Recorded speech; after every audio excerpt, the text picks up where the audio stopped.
In this video, I want to talk about how you can get the trading 212 newbie bonus.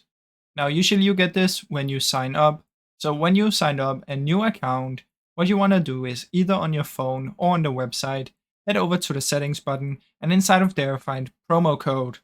Now inside of there, you want to type in your promo code and usually you'll be able to see promo code when you sign up. But if you don't see it, what you can do is simply head on Google and there are many promo codes available. Or the last thing you can do is you can get a referral code from your friend. Now, sometimes you cannot do the referral ones. It's only sometimes they have a campaign going where you can invite your friends and get a unique referral code. If they have that one going, your friend can invite you or someone on YouTube or anything like that. And then you can just enter that one. But for the most part, they will have ongoing promo codes with big websites or companies. So if you Google it, you should be able to find it pretty easily. So that's basically how it works, guys. This will only work usually within the first 10 days of signing up. So just keep that in mind.